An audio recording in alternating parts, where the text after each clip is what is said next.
press the bell icon on the YouTube app and never miss another update. Hello students, ಕಳೆದ ಒಂದು ತರಗತಿಯಲ್ಲಿ ನಾವು ಅಲಂಕಾರಗಳ ಪರಿಚಯವನ್ನು ಮಾಡ್ಕೊಳ್ತಾ ಇದ್ವಿ. ಅದರಲ್ಲಿ ಶಬ್ದಾಲಂಕಾರಗಳ ಪರಿಚಯವನ್ನು ನಾವು ಸಂಪೂರ್ಣವಾಗಿ ಅಭ್ಯಾಸ ಮಾಡಿದ್ದೀವಿ. ಓಕೆನಾ? ಹಾಗಾದರೆ ಈಗ ಅರ್ಥಾಲಂಕಾರಗಳ ಪರಿಚಯವನ್ನು ನಾವು ಇಂದಿನ ಒಂದು ತರಗತಿಯಲ್ಲಿ ಮಾಡಿಕೊಳ್ಳೋಣ. ಅರ್ಥಾಲಂಕಾರ ಅಂದರೆ ಏನಪ್ಪ ಅನ್ನೋದಾದರೆ, ಇಲ್ಲಿ ಕೂಡ ಕಾವ್ಯದಲ್ಲಿ ಬಳಸಲಾದಂತಹ ಪದಗಳ ಅರ್ಥ ಚಮತ್ಕಾರದಿಂದ ಕಾವ್ಯದ ಸೌಂದರ್ಯ ಹೆಚ್ಚಾದರೆ ಅದನ್ನು ಅರ್ಥಾಲಂಕಾರ ಅಂತಂದೇಳಿ ಕರಿತಾ ಹೋಗ್ತೀವಿ. ಇದರಲ್ಲಿ ಸುಮಾರು 100ಕ್ಕೂ ಹೆಚ್ಚಿನ ಅಲಂಕಾರಗಳಿದ್ದಾವೆ. ಅರ್ಥ ಆಯ್ತಲ್ಲ? ಅಲಂಕಾರ ಅಂದರೆ ಇಷ್ಟೇ ಅಲಂಕಾರ ಅಂತೇಳಿ ಏನಿಲ್ಲ, ಸುಮಾರು 100ಕ್ಕೂ ಹೆಚ್ಚಿನ ಅಲಂಕಾರಗಳನ್ನು ನಾವಿಲ್ಲಿ ನೋಡ್ತಾ ಹೋಗ್ತೀವಿ. ಇದರಲ್ಲಿ ಇವುಗಳಲ್ಲಿ ಬರ್ತಕ್ಕಂತಹ ಉಪಮೇಯ ಮತ್ತು ಉಪಮಾನಗಳ ಒಂದು ಸಹಾಯದಿಂದ ಇದು ಯಾವ ಅಲಂಕಾರ ಅಂತಂದೇಳಿ ನಾವು ಗುರುತಿಸ್ತೀವಿ. ಅರ್ಥ ಆಯ್ತಲ್ಲ? ಅರ್ಥಾಲಂಕಾರ ಅಂದರೆ ಏನು ಅಂದರೆ ಕಾವ್ಯದಲ್ಲಿ ಬಳಸಲಾದ ಪದಗಳ ಅರ್ಥ ಚಮತ್ಕಾರದಿಂದ ಕಾವ್ಯದ ಸೌಂದರ್ಯ ಹೆಚ್ಚಾಗುವುದಕ್ಕೆ ಅರ್ಥಾಲಂಕಾರ ಅಂತಂದೇಳಿ ಕರಿತೀವಿ. ಈ ಅರ್ಥಾಲಂಕಾರದಲ್ಲಿ ಸುಮಾರು 100ಕ್ಕೂ ಹೆಚ್ಚಿನ ಒಂದು ಅಲಂಕಾರಗಳಿರೋದನ್ನು ನಾವಿಲ್ಲಿ ನೋಡ್ಬೋದು. ಹಾಗೆಯೇ ಉಪಮೇಯ ಮತ್ತು ಉಪಮಾನಗಳ ಸಹಾಯದಿಂದ ಇದು ಯಾವ ಅಲಂಕಾರ ಅಂತಂದೇಳಿ ಕೂಡ ನಾವು ಇಲ್ಲಿ ಗುರುತಿಸ್ಬೋದು. ಅಂದರೆ ಉಪಮೇಯ ಅಂದರೆ ಏನು? ಉಪಮೇಯ ಅಂದರೆ ಉಪಮೇಯವನ್ನು ವರ್ಣ್ಯ ಅಂತಂದೇಳಿ ಕೂಡ ಕರಿತೀವಿ. ಅಲಂಕಾರಿಕ ಕಾವ್ಯದಲ್ಲಿ ಯಾವ ವಸ್ತುವನ್ನು ಕುರಿತು ವರ್ಣಿಸಲಾಗುತ್ತದೆಯೋ ಅದೇ ವರ್ಣ್ಯ ಅಥವಾ ಉಪಮೇಯ ಅಂತಂದೇಳಿ ಕರಿತೀವಿ. ಅಂದರೆ ಒಂದು ವಸ್ತುವನ್ನು ಕುರಿತು ವರ್ಣಿಸ್ತೀವಲ್ಲ, ಅದನ್ನು ನಾವು ಉಪಮೇಯ ಅಂತಂದೇಳಿ ಕರಿತೀವಿ. ಉಪಮಾನ ಅಂದರೆ ಅವರ್ಣ್ಯ ಅಂತಲೂ ಕೂಡ ಕರಿತೀವಿ. ಅಂದರೆ ಯಾವ ವಸ್ತುವನ್ನು ಆಧರಿಸಿಕೊಂಡು ಅಥವಾ ಅದನ್ನು ಮಾನವನ್ನಾಗಿಟ್ಟುಕೊಂಡು ವರ್ಣಿಸಲಾಗ್ತೀವೋ ಅದನ್ನು ಉಪಮಾನ ಅಂತಂದೇಳಿ ಕರಿತೀವಿ. ಹಾಗಾಗಿ ಇಲ್ಲಿ ಉಪಮೇಯ ಮತ್ತು ಉಪಮಾನ ಅಂದ್ರೇನು ಅನ್ನೋದು ಕೂಡ ನಮಗೆ ಗೊತ್ತಾಯಿತು. ಆದರೆ ಇಲ್ಲಿ ಅಲಂಕಾರದಲ್ಲಿ ಸುಮಾರು 6 ಬಗೆಗಳಿದ್ದಾವೆ, 6 ವಿಧಗಳಿದ್ದಾವೆ. ಪ್ರಮುಖವಾಗಿ ಅಲಂಕಾರದಲ್ಲಿ ಅರ್ಥಾಲಂಕಾರದಲ್ಲಿ ಪ್ರಮುಖವಾಗಿ 6 ವಿಧಗಳಿರೋದನ್ನು ನಾವು ನೋಡ್ಬೋದು. ಫಸ್ಟ್ ಒನ್ನು ಉಪಮಾ ಅಲಂಕಾರ, ರೂಪಕ ಅಲಂಕಾರ, 2ನೇದು, 3ನೇದು ದೃಷ್ಟಾಂತ ಅಲಂಕಾರ, 4ನೇದು ಅರ್ಥಾಂತರ ನ್ಯಾಸ ಅಲಂಕಾರ, ಶ್ಲೇಷ ಅಲಂಕಾರ ಮತ್ತು ಉತ್ಪ್ರೇಕ್ಷ ಅಲಂಕಾರ ಅಂತಂದೇಳಿ ಸುಮಾರು 6 ಬಗೆಯ ಪ್ರಮುಖವಾದಂತಹ ಅಲಂಕಾರಗಳನ್ನು ನಾವು ಅರ್ಥಾಲಂಕಾರದಲ್ಲಿ ನೋಡ್ಬೋದು. ಇದರಲ್ಲಿ ನಾವು ಉಪಮಾನ ಅಥವಾ ಉಪಮಾ ಅಲಂಕಾರ ಅಂದರೆ ಏನು ಅನ್ನೋದನ್ನು ನೋಡೋಣ. ಉಪಮಾ ಅಲಂಕಾರ ಅಂದರೆ ಏನಪ್ಪ ಅನ್ನೋದಾದರೆ, ಈ ಉಪಮಾ ಅಲಂಕಾರದಲ್ಲಿ 2 ವಸ್ತುಗಳಿರುವ, ಅಂದರೆ ಉಪಮೇಯನೂ ಇರುತ್ತೆ ಮತ್ತು ಉಪಮಾನಗಳೇನೂ ಇರುತ್ತೆ. ಇಲ್ಲಿ 2 ವಸ್ತುಗಳಿರುವ ಪರಸ್ಪರ ಸಾದೃಶ್ಯ ಸಂಪತ್ತನ್ನು ಹೋಲಿಕೆ ಮಾಡೋದು, ಹೋಲಿಸ್ಕೊಂಡು ವರ್ಣಿಸಿದರೆ ಅದನ್ನು ಉಪಮಾ ಅಲಂಕಾರ ಅಂತಂದೇಳಿ ಕರಿತೀವಿ. ಇಲ್ಲಿ ಉಪಮಾ ಅಲಂಕಾರದಲ್ಲಿ ಉಪಮೇಯ ಇರುತ್ತೆ, ಉಪಮಾನ ಇರುತ್ತೆ, ಉಪಮಾ ವಾಚಕ ಇರುತ್ತೆ ಮತ್ತು ಸಮಾನ ಧರ್ಮನೂ ಕೂಡ ಇರುತ್ತೆ. ಉಪಮೇಯ, ಉಪಮಾನ ಮತ್ತು ಉಪಮಾ ವಾಚಕ ಮತ್ತು ಸಮಾನ ಧರ್ಮ ಅಂತಂದೇಳಿ ಕೂಡ ಕರಿತೀವಿ. ಆದರೆ ಉಪಮೇಯ ಅಂದರೆ ಏನು ಅನ್ನೋದನ್ನು ನೋಡಿದ್ದಾದರೆ, ಕವಿ ಯಾವ ಒಂದು ವಸ್ತುವನ್ನು ಕುರಿತು ವರ್ಣಿಸುತ್ತಾನೋ ಅದನ್ನು ಉಪಮೇಯ. ಉಪಮಾನ ಅನ್ನೋದಾದರೆ ಇಲ್ಲಿ ಕವಿ ಏನು ಮಾಡ್ತಾನೆ, ಯಾವುದೋ ಒಂದು ವಸ್ತುವನ್ನು ಆಧಾರವಾಗಿಟ್ಕೊಂಡು ಅಥವಾ ಮಾನದಂಡವಾಗಿಟ್ಕೊಂಡು ವರ್ಣಿಸ್ತಾನೋ ಅದನ್ನು ಉಪಮಾನ ಅಂತಂದೇಳಿ ಕರಿತೀವಿ. ಉಪಮಾ ವಾಚಕ ಅಂದರೆ ಏನು ಅಂದರೆ, ಉಪಮೇಯ ಮತ್ತು ಉಪಮಾನಗಳಿಗೂ ಕೂಡ ಇಲ್ಲಿ ಏನಾಗುತ್ತೆ, ಪರಸ್ಪರ ಸಂಬಂಧವನ್ನು ಕಲ್ಪಿಸುವ ಪದವನ್ನು ಉಪಮಾ ವಾಚಕ ಅಂತಂದೇಳಿ ಕರಿತೀವಿ. ಸಮಾನ ಧರ್ಮ ಅನ್ನೋದಾದರೆ ಇಲ್ಲಿ ಉಪಮೇಯ ಮತ್ತು ಉಪಮಾನಗಳಲ್ಲಿರ್ತಕ್ಕಂತಹ ಸಮಾನ ಅಥವಾ ಸಾಧಾರಣವಾದಂತಹ ಒಂದು ಗುಣವನ್ನು ಸಮಾನ ಧರ್ಮ ಅಂತಂದೇಳಿ ಕೂಡ ಕರಿತೀವಿ. ಆದರೆ ಉಪಮಾಲಂಕಾರದಲ್ಲಿ ಎರಡು ರೀತಿಯಲ್ಲಿ ನಾವು ನೋಡ್ತಾ ಹೋಗ್ತೀವಿ. ಪೂರ್ಣೋಪಮಾಲಂಕಾರ ಮತ್ತು ಲುಪ್ತೋಪಮೋ ಅಲಂಕಾರ ಅಂದರೆ ಅಂತಂದೇಳಿ ಎರಡು ಅಲಂಕಾರಗಳು ಬರ್ತವೆ. ಆದರೆ ಪೂರ್ಣೋಪಮ ಅಲಂಕಾರ ಅಂದರೆ ಏನಪ್ಪ ಅಂದರೆ ಅಲ್ಲಿ ಈ ಉಪಮಾ ಅಲಂಕಾರದಲ್ಲಿ ಬರ್ತಕ್ಕಂತಹ 4 ಅಂಶಗಳನ್ನು ಕೂಡ ಒಳಗೊಂಡಿರಬೇಕು. ಯಾವುದ್ಯಾವುದು? ಉಪಮೇಯ, ಉಪಮಾನ, ಸಮಾನ ಧರ್ಮ, ಓಕೆ, ಉಪಮಾವಾಚಕ ಮತ್ತು ಸಮಾನ ಧರ್ಮ. ಹೀಗೆ 4 ಅಂಶಗಳನ್ನು ಒಳಗೊಂಡಿರ್ತಕ್ಕಂತಹ ಅಲಂಕಾರವನ್ನು ಪೂರ್ಣೋಪಮ ಅಲಂಕಾರ ಅಂತಂದೇಳಿ ಕರಿತೀವಿ. ಉಪಮೇಯ, ಉಪಮಾನ, ಸಮಾನ ಧರ್ಮ ಮತ್ತು ಇಲ್ಲಿ ಏನೇನೊಂದು ಉಪಮಾವಾಚಕಗಳು ಏನು ಬರ್ತಾ ಹೋಗ್ತಾವಲ್ಲ ಆ 4 ಅಂಶಗಳನ್ನು ಒಳಗೊಂಡಿದ್ರೆ ಅದನ್ನು ಪೂರ್ಣೋಪಮ ಅಲಂಕಾರ ಅಂತಂದೇಳಿ ಕರಿತೀವಿ. ಲುಪ್ತೋಪಮ ಅಲಂಕಾರ ಅಂದರೆ ಏನಪ್ಪ ಅಂದರೆ ಈ 4 ಅಂಶಗಳಲ್ಲಿ ಯಾವುದಾದ್ರೂ ಕೆಲವು ಅಂಶಗಳನ್ನು ಮಾತ್ರ ಒಳಗೊಂಡಿರ್ತವೆ. 4 ಅಂಶಗಳನ್ನು ಒಳಗೊಂಡಿರಲೇಬೇಕು ಅಂತೇಳಿ ಏನಿಲ್ಲ, ಓಕೆನಾ. ಯಾವುದಾದ್ರೂ 2 ಅಂಶಗಳನ್ನು ಒಳಗೊಂಡಿದ್ದರೆ ಅದನ್ನು ಲುಪ್ತೋಪಮ ಅಲಂಕಾರ ಅಂತಂದೇಳಿ ಕರಿತೀವಿ. ಅಂದರೆ ಉಪಮೇಯ ಮತ್ತು ಉಪಮಾನ, ಹಾಗೆಯೇ ಉಪಮಾವಾಚಕ ಮತ್ತು ಸಮಾನ ಧರ್ಮ ಅಂತಕ್ಕಂತಹ ಈ 4 ಅಂಶಗಳಲ್ಲಿ ಕೆಲವು ಅಂಶಗಳನ್ನು ಹೇಳಲ್ಪಡುವುದೇ ಅಥವಾ ಆ 2 ಕೆಲವೇ ಅಂಶಗಳನ್ನು ಒಳಗೊಂಡಿದ್ದರೆ ಅದನ್ನು ಲುಪ್ತೋಪಮ ಅಲಂಕಾರ ಅಂತಂದೇಳಿ ಕರಿತೀವಿ. ಉದಾಹರಣೆಗೆ, ನೀಚರಿಗೆ ಮಾಡಿದ ಉಪಕಾರವು ಹಾವಿಗೆ ಹಾಲೆರೆದಂತೆ. ಅರ್ಥ ಆಯ್ತಾ? ಇಲ್ಲಿ ಉಪಮೇಯ ಅಂದರೆ ನೀಚರಿಗೆ ಮಾಡಿದ ಉಪಕಾರ ಅಂತಕ್ಕಂಥದ್ದು. ಉಪಮಾನ ಅಂದರೆ ಹಾವಿಗೆ ಎರೆದ ಹಾಲು ಅಂತಕ್ಕಂಥದ್ದು. ಉಪಮಾವಾಚಕ ಅನ್ನೋದು ಅಂತೆ ಅಲ್ವಾ. ಸಮಾನ ಧರ್ಮ ಯಾವುದೇ ರೀತಿಯಲ್ಲೂ ಕೂಡ ಇಲ್ಲಿ ಸ್ಪಷ್ಟವಾಗಿಲ್ಲ. ಹಾಗಾಗಿ ಇದು ಇಲ್ಲಿ ಒಂದು ರೀತಿಯ ಪ್ರಯೋಜಕವಾಗಿದೆ ಅಂತಂದೇಳಿ ಇಲ್ಲಿ ಕರಿಬೋದು. ಹಾಗಾಗಿ ಇದನ್ನು ಲುಪ್ತೋಪಮ ಅಲಂಕಾರ ಅಂತಂದೇಳಿ ಕರಿತೀವಿ. ಉದಾಹರಣೆಗೆ ಪೂರ್ಣೋಪಮ ಅಲಂಕಾರ ಅಂದರೆ ಅಲ್ಲಿ 4 ಕೂಡ ಒಳಗೊಂಡಿರಬೇಕು. ಉಪಮೇಯ, ಉಪಮಾನ, ಆಮೇಲೆ ಇಲ್ಲಿ ಉಪಮಾವಾಚಕ ಮತ್ತು ಸಮಾನ ಧರ್ಮ ಅಂತಂದೇಳಿ 4 ಅಂಶಗಳನ್ನು ಕೂಡ ಒಳಗೊಂಡಿರಬೇಕು. ಉದಾಹರಣೆಗೆ ಭೀಮ ದುರ್ಯೋಧನರು ಮದಗಜಗಳಂತೆ ಹೋರಾಡಿದರು. ಭೀಮ ದುರ್ಯೋಧನರು ಮದಗಜಗಳಂತೆ ಹೋರಾಡಿದರು ಅನ್ನೋದನ್ನು ಇಲ್ಲಿ 4 ಅಂಶಗಳನ್ನು ಕೂಡ ಒಳಗೊಂಡಿದೆ. ಉಪಮೇಯ ಅಂದರೆ ಭೀಮ ದುರ್ಯೋಧನರು. ಉಪಮಾನ ಅಂದರೆ ಯಾವುದಕ್ಕೆ ಹೋಲಿಕೆ ಮಾಡಿದ್ದಾರೆ? ಮದಗಜಗಳಿಗೆ. ಉಪಮಾವಾಚಕ ಅಂತೆ.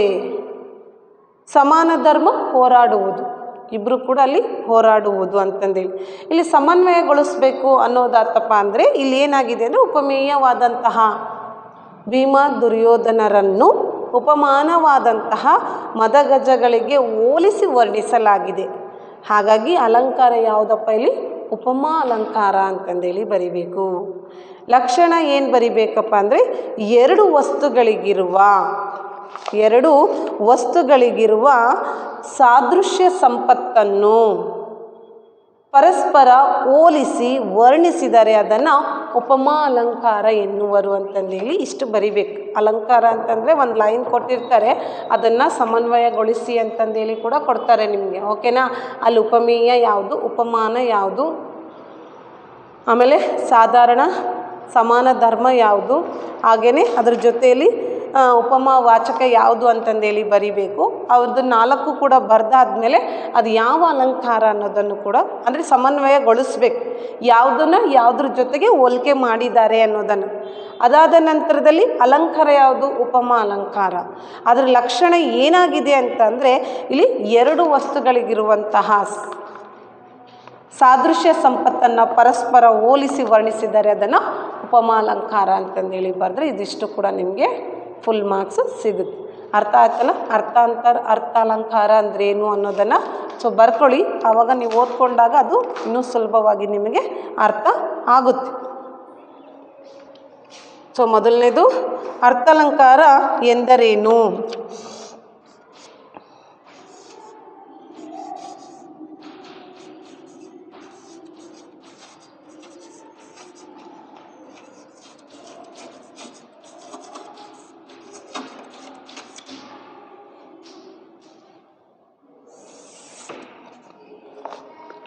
ಮಾತಿನ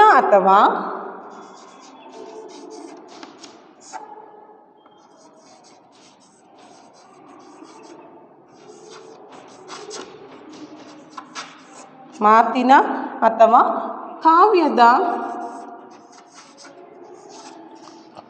ಕಾವ್ಯ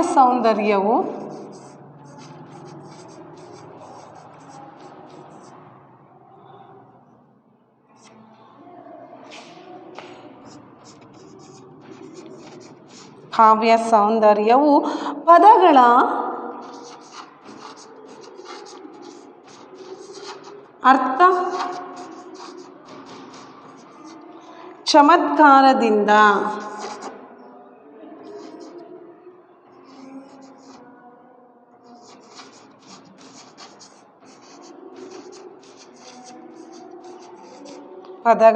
ಅರ್ಥ ಚಮತ್ಕಾರದಿಂದ ಹೆಚ್ಚಾದರೆ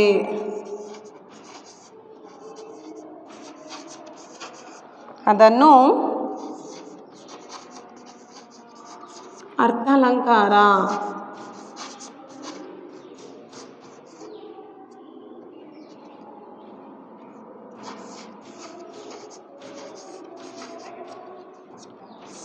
ಎನ್ನುವರು.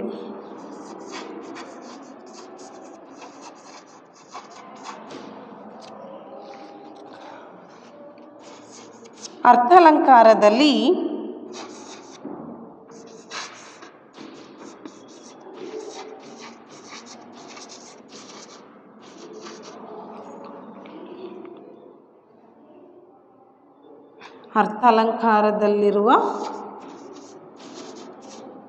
ಅರ್ಥಾಲಂಕಾರದಲ್ಲಿ ಎಷ್ಟು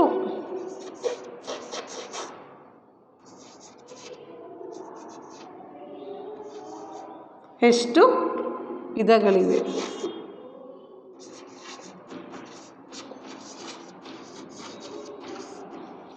ಅರ್ಥಾಲಂಕಾರದಲ್ಲಿ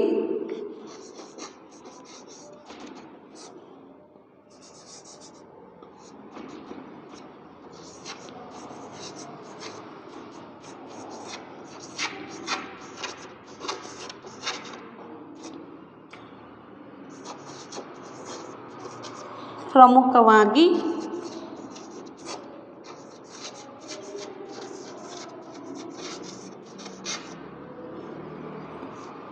6 ವಿಧಗಳಿವೆ.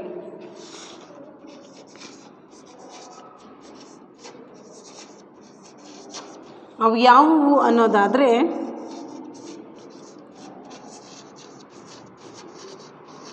ಅವುಗಳೆಂದರೆ ಉಪಮಾ ಅಲಂಕಾರ,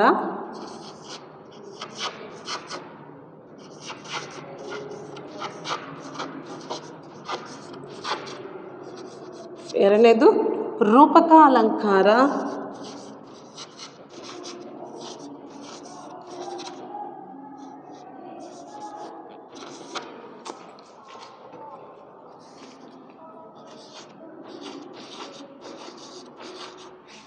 ಮೂರನೇದು ದೃಷ್ಟಾಂತ.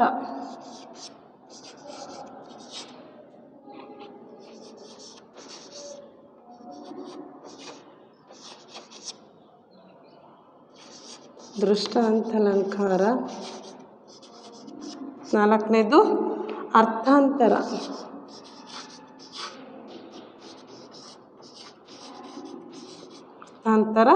ನ್ಯಾಸಾಲಂಕಾರ.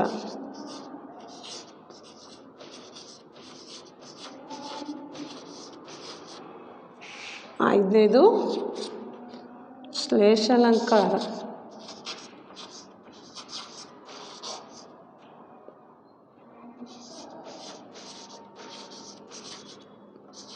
ಆರನೇದು ಉತ್ಪ್ರೇಕ್ಷ.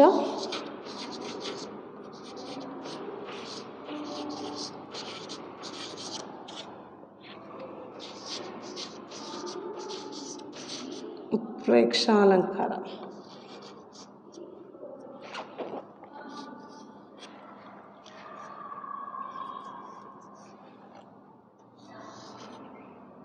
ಓಕೆ, 6 ವಿಧಗಳನ್ನು ನಾವು ನೋಡ್ತಾ ಹೋಗ್ತೀವಿ. ಉಪಮಾ ಅಲಂಕಾರ, ರೂಪಕ ಅಲಂಕಾರ, ದೃಷ್ಟಾಂತ ಅಲಂಕಾರ, ಅರ್ಥಾಂತರ, ನ್ಯಾಸ ಅಲಂಕಾರ, ಶ್ಲೇಷ ಅಲಂಕಾರ ಮತ್ತು ಉತ್ಪ್ರೇಕ್ಷ ಅಲಂಕಾರ ಅಂತಂದೇಳಿ. ಆದರೆ ಉಪಮಾ ಅಲಂಕಾರ ಅಂದರೆ ಏನು? ಮೊದಲನೇದು. ಸೊ ನೀವು 6 ಬಗೆಗಳನ್ನು ತಿಳ್ಕೊಂಡಿರಿ ಯಾವ್ಯಾವ ಇದ್ದಾವೆ ಅನ್ನೋದನ್ನು. ಅದರಲ್ಲಿ ಮೊದಲನೇದು ಉಪಮಾ ಅಲಂಕಾರ ಅಂದರೆ ಏನು? ಮೊದಲನೇ ಅಲಂಕಾರ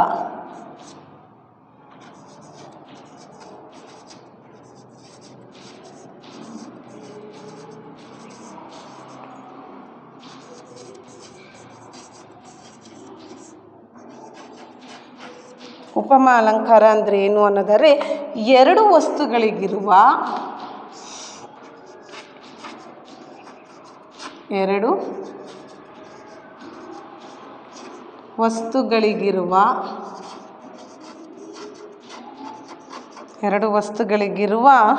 ಅಂದರೆ ಇಲ್ಲಿ ನಿಮಗೆ ಗೊತ್ತಿರಬೇಕು ಉಪಮೇಯ ಯಾವ 2 ವಸ್ತು ಅನ್ನೋದಾದರೆ ಉಪಮೇಯ ಮತ್ತು ಉಪಮಾನ ಅಂತಂದೇಳಿ.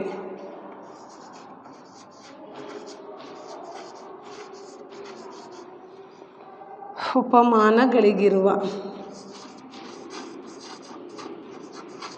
2 ವಸ್ತುಗಳಿಗಿರುವ ಪರಸ್ಪರ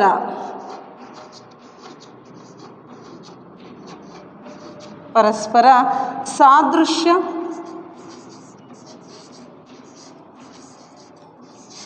ಸಂಪತ್ತನ್ನು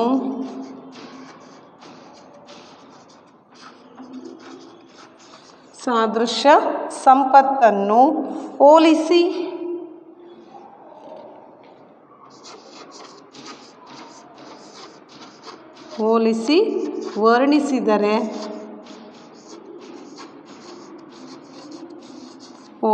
ವರ್ಣಿಸಿದರೆ ಅದನ್ನು ಉಪಮಾ ಅಲಂಕಾರ.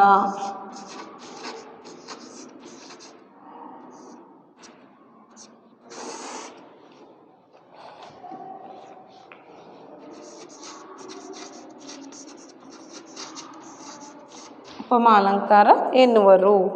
ಉಪಮಾ ಅಲಂಕಾರದಲ್ಲಿ ಪ್ರಮುಖವಾಗಿ 4 ಅಂಶಗಳು ಬರ್ತವೆ.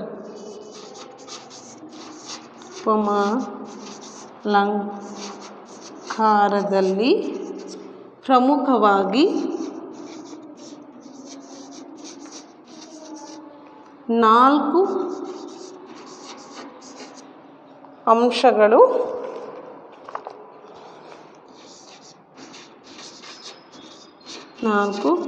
ಅಂಶಗಳಿರುತ್ತವೆ.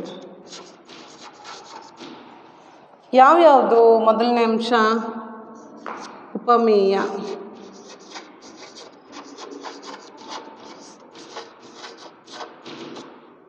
ಉಪಮೇಯ ಅನ್ನೋದಾದರೆ ಯಾವುದು? ಕವಿಯು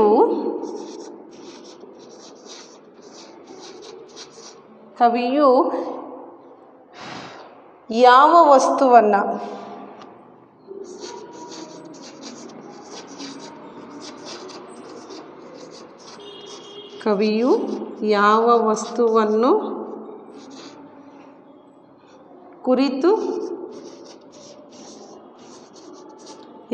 ವಸ್ತುವನ್ನು ಕುರಿತು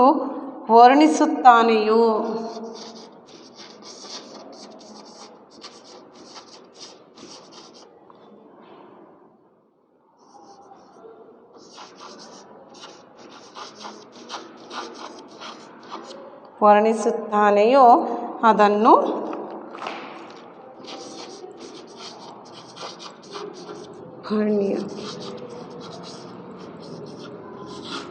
ವರ್ಣ್ಯ ಅಥವಾ ಉಪಮೇಯ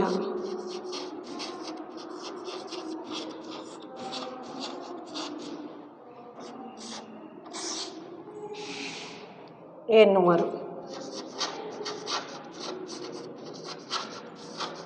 ಕವಿಯು ಯಾವ ವಸ್ತುವನ್ನು ಕುರಿತು ವರ್ಣಿಸುತ್ತಾನೋ ಅದನ್ನು ಉಪಮೇಯ ಅಂತಂದೇಳಿ ಕೂಡ ಕರಿತೀವಿ. ಹಾಗಾದರೆ ಉಪಮಾನ ಅಂದರೆ ಏನು?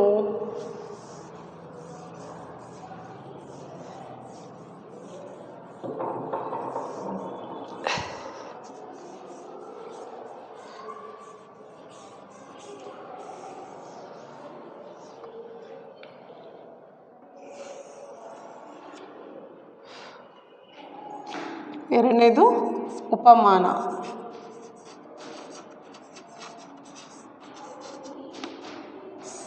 ಉಪಮಾನ ಅನ್ನೋದಾದರೆ ಕವಿಯು ಯಾವ ವಸ್ತುವನ್ನು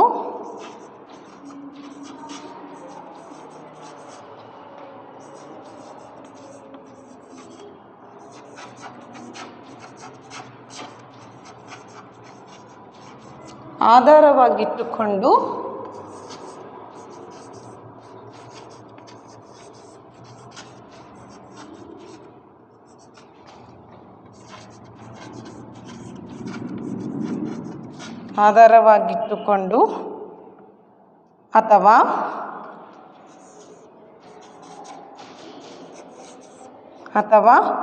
ಮಾನದಂಡವನ್ನಾಗಿಟ್ಟುಕೊಂಡು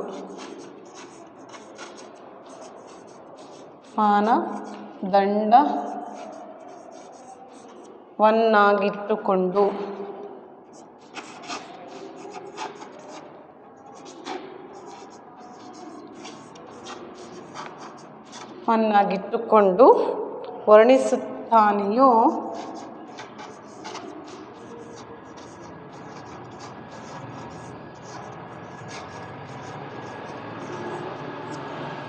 ಅದನ್ನು ಉಪಮಾನ.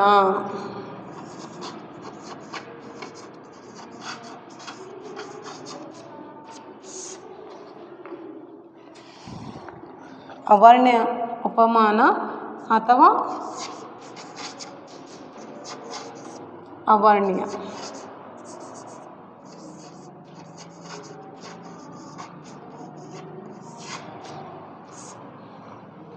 ಎನ್ನುವರು.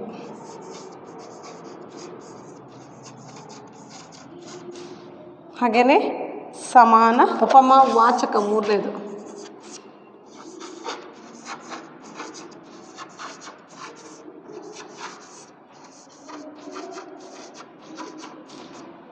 ಉಪಮಾ ವಾಚಕ ಅಂದರೆ ಏನಪ್ಪ ಅಂದರೆ ಉಪಮೇಯ ಮತ್ತು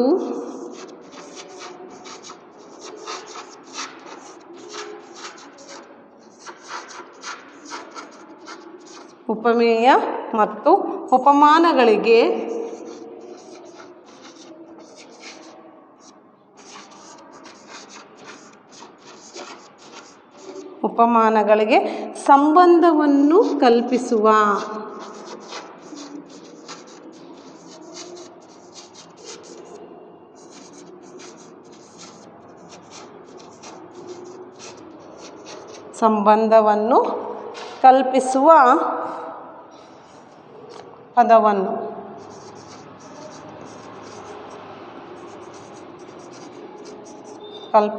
ಪದವನ್ನು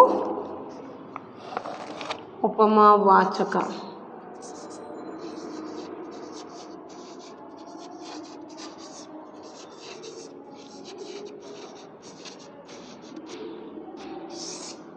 ಎನ್ನುವರು.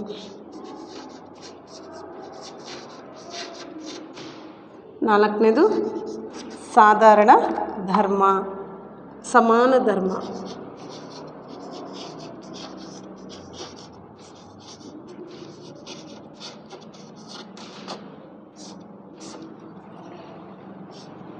ಅನ್ನೋದಾದರೆ ಉಪಮೇಯ ಮತ್ತು ಉಪಮಾನಗಳಲ್ಲಿರುವ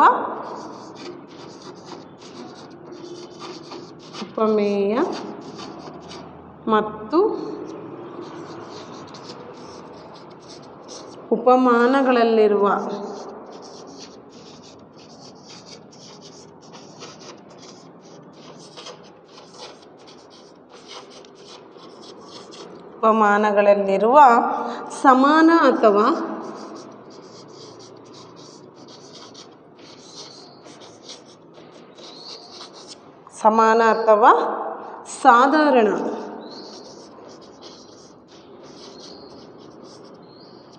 ಸಾಧಾರಣ ಗುಣಗಳನ್ನು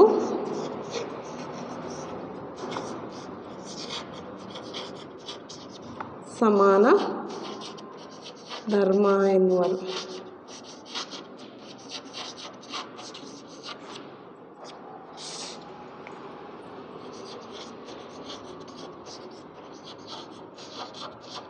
ಆಯಿತಾ? 4 ಅಂಶಗಳು ಏನು ಅನ್ನೋದು ನಮಗೆ ಗೊತ್ತಾಯಿತು.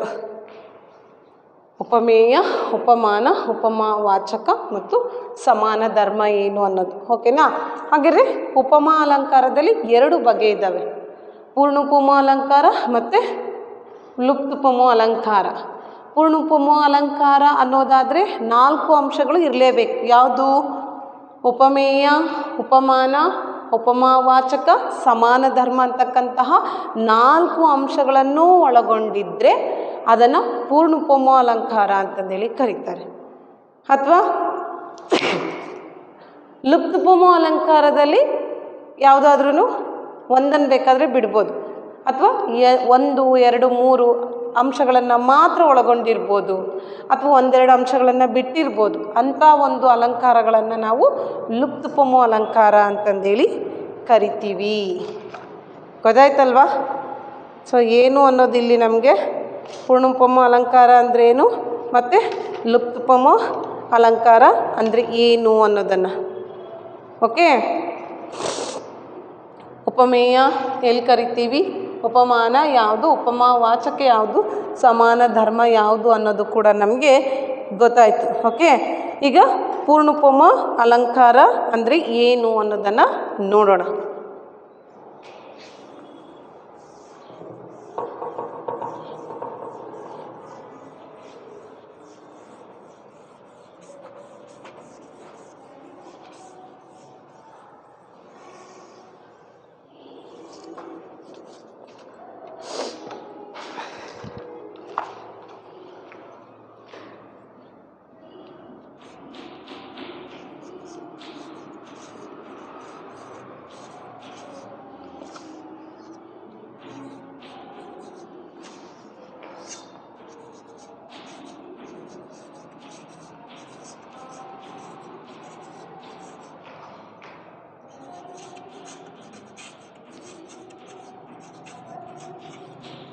ಅಂದ್ರೇನು ಅನ್ನೋದಾದರೆ, ಉಪಮೇಯ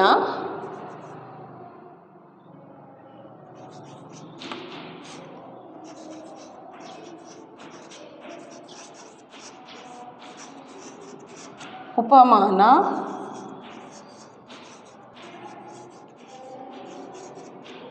ಮತ್ತು ಉಪಮಾವಾಚಕ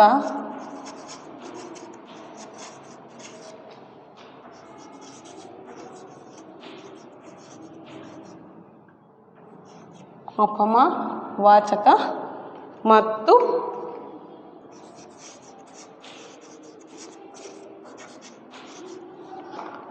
ಸಮಾನ ಧರ್ಮ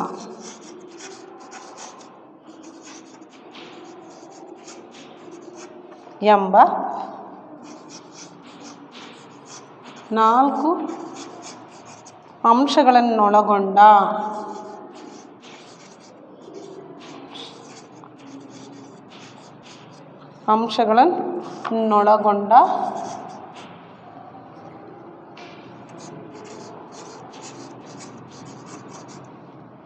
ಅಲಂಕಾರವನ್ನು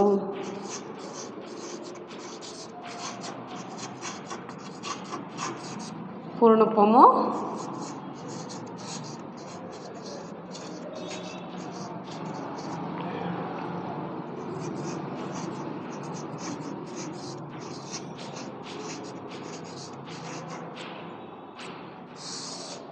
ಅಲಂಕಾರ ಎನ್ನುವರು.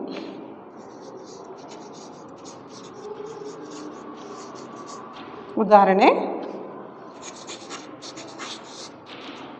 ನೋಡೋದಾದರೆ, ಭೀಮ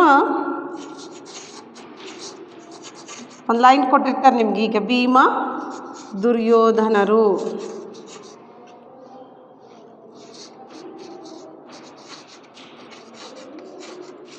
ಮದಗಜಗಳಂತೆ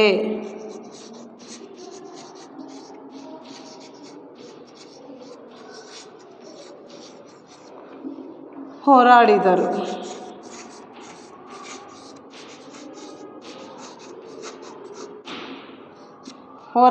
ಅಂತೇಳಿ ಒಂದು ಲೈನ್ ಕೊಟ್ಟು ಅಲಂಕಾರವನ್ನು ಅದರ ಹೆಸರು ಬರೆದ್ಬಿಟ್ಟು ಅದನ್ನು ಸಮನ್ವಯಗೊಳಿಸಿ ಅಂತಂದೇಳಿ ಕೊಟ್ಟಿರ್ತಾರೆ. ಹಾಗಾದರೆ ಹೇಗೆ ಬರೆಯೋದು ಇದನ್ನು? ಹಾಗಾದರೆ ಯಾವ ಅಲಂಕಾರ ಇದು ಅನ್ನೋದಾದರೆ, ಇಲ್ಲಿ ಉಪಮಾನ ಯಾವುದು, ಉಪಮೇಯ ಯಾವುದು, ಉಪಮಾ ವಾಚಕ ಯಾವುದು, ಅಂದರೆ ಸಮಾನ ಧರ್ಮ ಯಾವುದು ಅನ್ನೋದನ್ನು ನೋಡಿಕೊಂಡು ಅದನ್ನು ಸಮನ್ವಯಗೊಳಿಸಿ ಯಾವ ಅಲಂಕಾರ ಅಂತೇಳಿ ಕೂಡ ಬರಿಬೇಕು. ಓಕೆನಾ.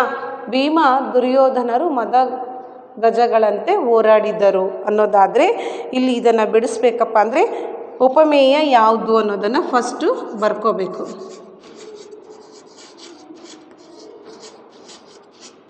ಉಪಮೇಯ ಯಾವುದು?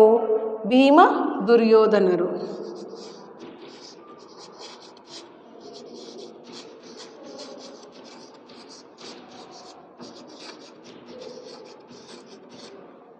ಓಕೆ. ಉಪಮಾನ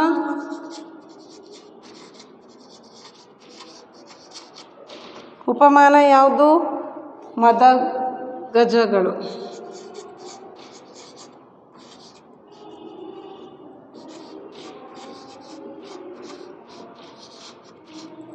ಆಮೇಲೆ ಸಮಾನ ಉಪಮಾವಾಚಕ.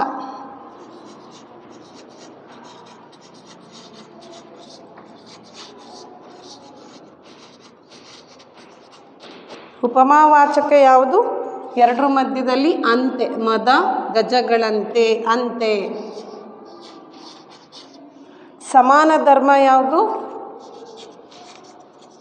ಇದಿಷ್ಟು ಈಗ ಬರ್ಕೊಂಡಿದ್ದೀರಾ. ಇಲ್ಲಿ ಯಾವ್ದು ಸಮಾನ ಧರ್ಮ? ಹೋರಾಡೋದು. ಇದು ಮದ ಗಜಗಳನ್ನು ಹೋರಾಡ್ತವೆ, ಭೀಮ ದುರ್ಯೋಧನರು ಕೂಡ ಹೋರಾಡ್ತಾರೆ. ಇವೆರಡರ ಸಮಾನ ಧರ್ಮ ಹೋರಾಡುವುದು.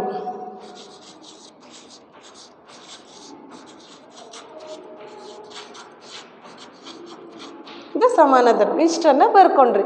ಓಕೆನಾ. ಇದೇ ರೀತಿಯಲ್ಲಿ ಬರಿಬೇಕು. ಉಪಮೇಯ ಯಾವುದು, ಉಪಮಾನ ಯಾವುದು, ಉಪಮಾವಾಚಕ ಯಾವುದು, ಸಮಾನ ಧರ್ಮ ಯಾವುದು ಅನ್ನೋದನ್ನು. ಹಾಗಾದರೆ ಇದನ್ನು ಸಮನ್ವಯಗೊಳಿಸ್ಬೇಕಲ್ಲ, ಹೇಗೆ ಅನ್ನೋದನ್ನು ನೋಡ್ಕೊಳ್ಳಿ. ಸಮನ್ವಯ ಅಂತಂದೇಳಿ ಬರಿಬೇಕು. ಅದಿಷ್ಟು ಬರ್ಕೊಂಡಾದಮೇಲೆ ಅದರ ಕೆಳಗೆ ಸಮನ್ವಯಗೊಳಿಸೋದು. ಹೇಗೆ ಅಂತಂದರೆ ಇಲ್ಲಿ ಉಪಮೇಯವಾದ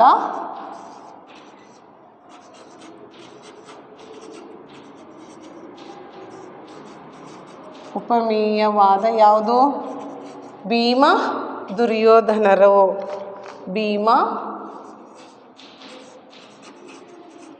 ದುರ್ಯೋಧನರನ್ನು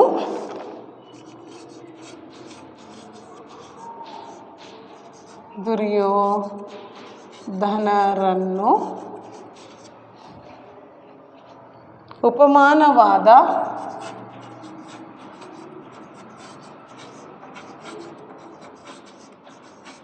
ಮದಗಜಗಳಿಗೆ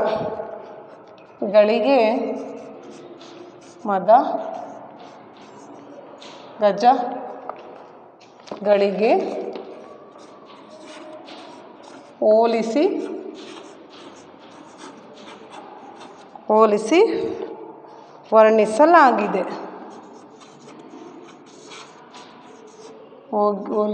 ವರ್ಣಿಸಲಾಗಿದೆ.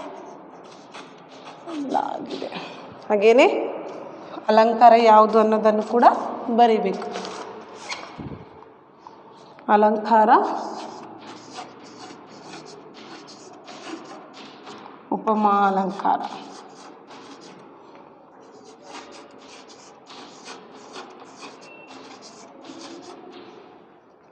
ಓಕೆ. ಅದರ ಲಕ್ಷಣನೂ ಕೂಡ ಬರಿಬೇಕು. ಲಕ್ಷಣ ಏನನ್ನು ತಿಳಿಸುತ್ತೆ?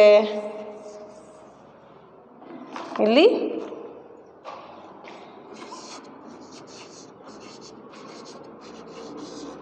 ಲಕ್ಷಣ ಬರೀರಿ ಅಂತಂದರೆ ಎರಡು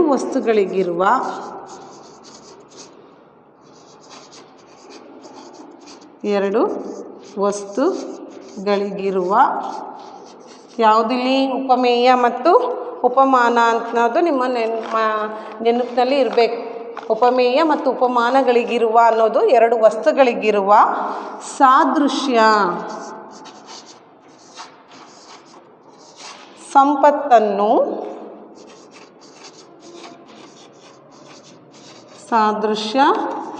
ಸಂಪತ್ತನ್ನು ಪರಸ್ಪರ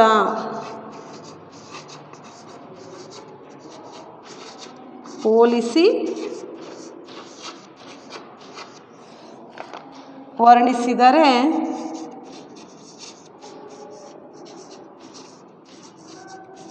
ಹೋಲಿಸಿ ವರ್ಣಿಸಿದರೆ ಅದನ್ನು ಏನಂತ ಕರಿತೀವಿ?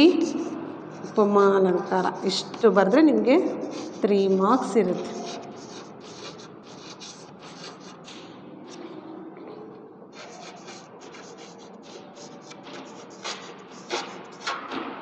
ಓಕೆನಾ? ಇದು ಪೂರ್ಣ ಉಪಮಾ ಅಲಂಕಾರಕ್ಕೂ ಕೂಡ ಬರುತ್ತೆ. ಹಾಗಾದರೆ ಲುಪ್ತೋಪಮ ಅಲಂಕಾರ ಅಂದರೆ ಏನು ಅನ್ನೋದನ್ನು ನೋಡೋದಾದರೆ, ಅಲ್ಲಿ ಯಾವುದಾದ್ರೂ ಒಂದು ಅಂಶ ಇರೋದಿಲ್ಲ. 4 ಅಂಶಗಳಲ್ಲಿ 1 ಅಥವಾ 2 ಅಂಶಗಳು ಇರೋದಿಲ್ಲ. ಅದನ್ನು ಲುಪ್ತೋಪಮ ಅಲಂಕಾರ ಅಂತಂದು ಹೇಳಿ ಕೂಡ ನಾವು ಕರಿತೀವಿ.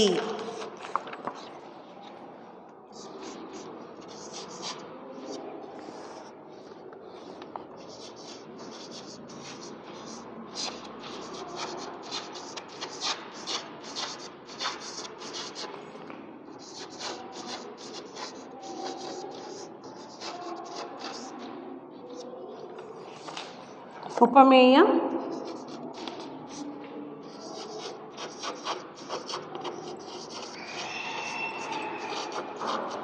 ಉಪಮಾನ,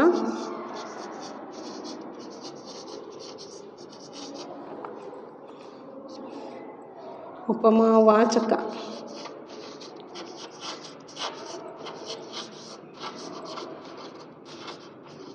ಮತ್ತು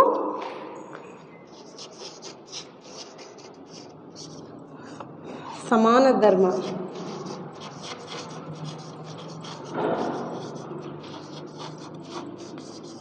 ಎಂಬ 4 ಅಂಶಗಳಲ್ಲಿ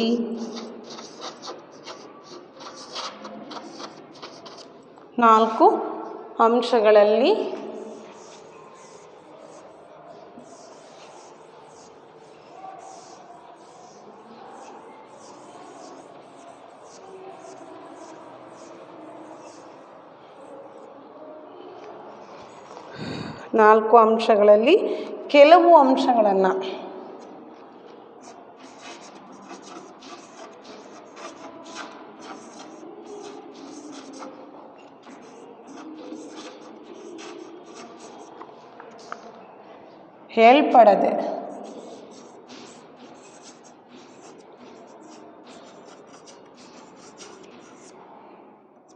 ಹೇಳ್ಪಡದೆ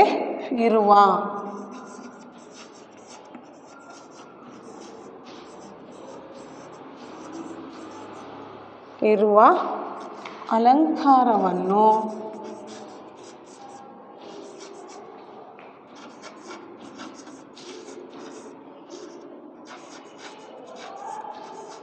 ಲುಪ್ತೋಪಮ ಅಲಂಕಾರ ಎನ್ನುವರು.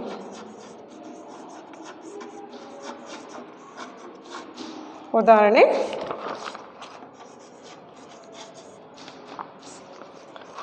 ನೀಚರಿಗೆ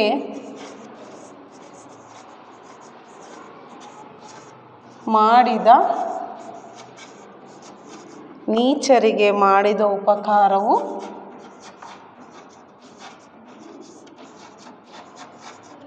ಹಾವಿಗೆ ಹಾಲೆರೆದಂತೆ.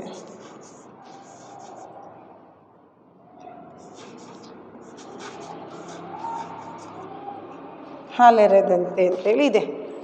ಓಕೆನಾ? ಇಲ್ಲಿ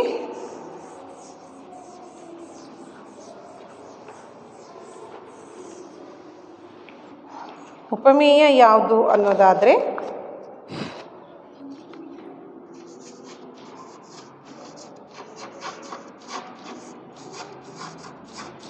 ಉಪಮೇಯ ನೀಚರಿಗೆ ಮಾಡಿದ ಉಪಕಾರ. ನೀಚರಿಗೆ ಮಾಡಿದ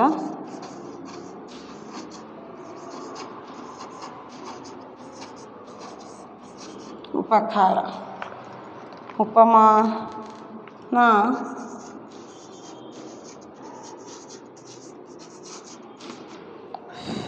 ಹಾವಿಗೆ ಎರೆದ ಹಾಲು.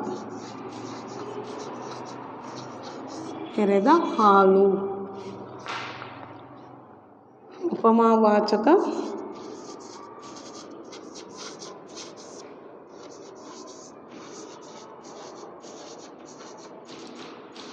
ಅಂತೆ. ಸಮಾನ ಧರ್ಮ ಇಲ್ಲ, ಇಲ್ಲಿ ಸ್ಪಷ್ಟವಾಗಿಲ್ಲ.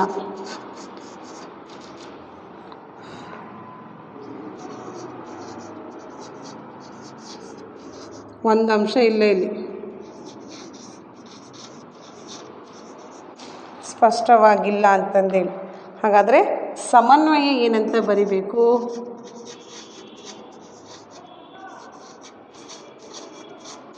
ಸಮನ್ವಯ ಏನು ಬರಿಬೇಕಪ್ಪ ಅಂದರೆ, ಇಲ್ಲಿ ಉಪಮೇಯವಾದ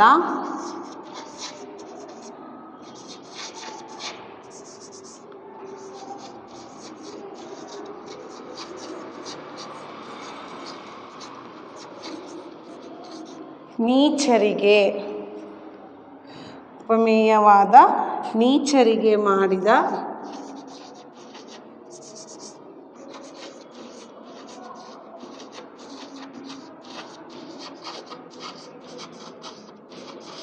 ನೀಚರಿಗೆ ಮಾಡಿದ ಉಪಕಾರವನ್ನು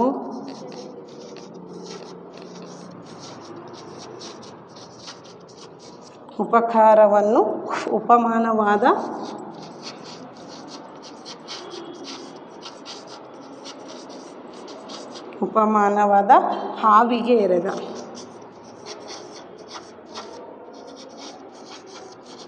ಹಾವಿಗೆ ಎರೆದ ಹಾಲಿಗೆ ಹೋಲಿಸಿ ವರ್ಣಿಸಲಾಗಿದೆ.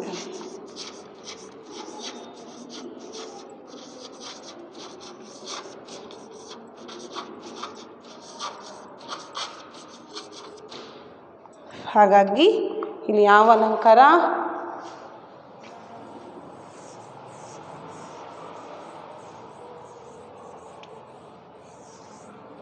ಯಾವ ಅಲಂಕಾರ? ಹಾಗಾದರೆ ಇದು ಉಪಮಾ ಅಲಂಕಾರ. ಹೀಗೆ ಸಮನ್ವಯಗೊಳಿಸ್ಬೇಕು ನೀವು.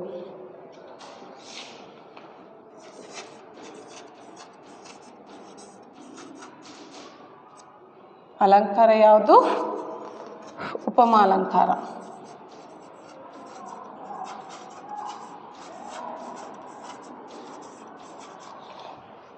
ಲಕ್ಷಣ ಏನು ಬರಿಬೇಕಪ್ಪ ಅನ್ನೋದಾದರೆ,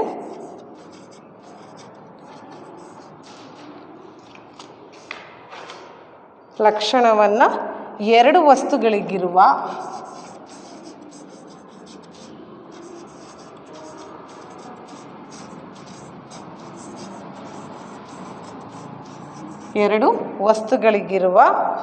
ಸಾದೃಶ್ಯ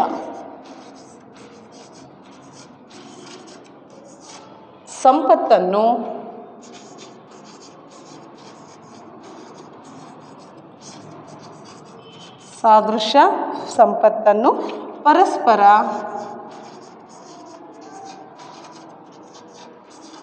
ಹೋಲಿಸಿ ವರ್ಣಿಸಲಾಗಿದೆ.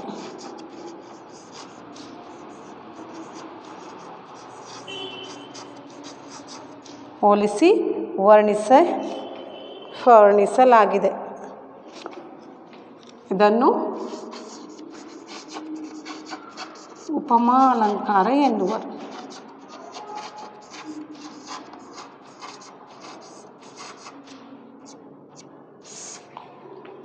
ಗೊತ್ತಾಯ್ತಲ್ವಾ? ಪೂರ್ಣ ಉಪಮಾ ಅಲಂಕಾರ ಅಂದ್ರೇನು, ಲುಪ್ತ ಉಪಮಾ ಅಲಂಕಾರ ಅಂದ್ರೇನು, ಉಪಮಾ ಅಲಂಕಾರ ಅಂದ್ರೇನು ಅನ್ನೋದು ನಾವು ಹಿಂದಿನ ಒಂದು ತರಗತಿಯಲ್ಲಿ ತಿಳ್ಕೊಂಡಿದ್ದೀವಿ. ಓಕೆನಾ? ಸೊ ಅಲಂಕಾರಗಳ ಪರಿಚಯವನ್ನು ಕೂಡ ನಾವು ತಿಳ್ಕೊಂಡಿದ್ದೀವಿ. ಸೊ ಮೊದಲ ಒಂದು ಅಲಂಕಾರ ಉಪಮಾ ಅಲಂಕಾರ ಅಂದ್ರೇನು, ಅದರಲ್ಲಿ ಎರಡು ಬಗೆಗಳು ಬರ್ತವೆ. ಪೂರ್ಣ ಉಪಮಾ ಅಲಂಕಾರ, ಲುಪ್ತ ಉಪಮಾ ಅಲಂಕಾರ ಅಂದ್ರೇನು ಅನ್ನೋದನ್ನು ಕೂಡ ನಾವು ತಿಳ್ಕೊಂಡಿದ್ದೀವಿ. ಸೊ ನೀವು ಹೆಚ್ಚಿನ ಒಂದು ವ್ಯಾಸಂಗಕ್ಕೆ ಹೋದ ಹಾಗೆ ರೂಪಕ ಅಲಂಕಾರ ಅಂದ್ರೇನು, ದೃಷ್ಟಾಂತ ಅಲಂಕಾರ ಅಂದ್ರೇನು, ಆಮೇಲೆ ಅರ್ಥಾಂತರ ನ್ಯಾಸ ಅಲಂಕಾರ ಅಂದ್ರೇನು, ಉತ್ಪ್ರೇಕ್ಷೆ ಅಲಂಕಾರ ಅಂದ್ರೇನು, ಅವುಗಳ ಒಂದು ಪರಿಚಯವನ್ನು ಕೂಡ ನೀವು ಒಂದು ಶ್ಲೇಷ ಅಲಂಕಾರ ಅಂದ್ರೇನು, ಹೈಯರ್ ಸ್ಟಡೀಸಿಗೆ ಓದೋದಾಗೆ ಅಲಂಕಾರಗಳ ಪರಿಚಯವನ್ನು ನಾವು ಸಂಪೂರ್ಣವಾಗಿ ತಿಳಿತಾ ಹೋಗ್ತೀವಿ. ಓಕೆನಾ? ನಿಮಗೆ ಇಲ್ಲಿ ಪ್ರಮುಖವಾಗಿ ಅಲಂಕಾರ ಅಂದ್ರೇನು, ಅಲಂಕಾರದಲ್ಲಿ ಎಷ್ಟು ಬಗೆಗಳಿದ್ದಾವೆ, ಶಬ್ದಾಲಂಕಾರ, ಅರ್ಥಾಲಂಕಾರ. ಶಬ್ದಾಲಂಕಾರ ಅಂದ್ರೇನು, ಅವುಗಳಲ್ಲಿ ಎಷ್ಟು ವಿಧಗಳಿದ್ದಾವೆ. ಹಾಗೆಯೇ ಅರ್ಥಾಲಂಕಾರ ಅಂದ್ರೇನು, ಅವುಗಳಲ್ಲಿ ಎಷ್ಟು ಬಗೆಗಳಿದ್ದಾವೆ. ಅದರಲ್ಲಿ ಮೊದಲನೇದು ಉಪಮಾ ಅಲಂಕಾರ ಅಂದ್ರೇನು, ಉಪಮಾಲಂಕಾರದಲ್ಲಿ 2 ಬಗೆಗಳಿದ್ದಾವೆ.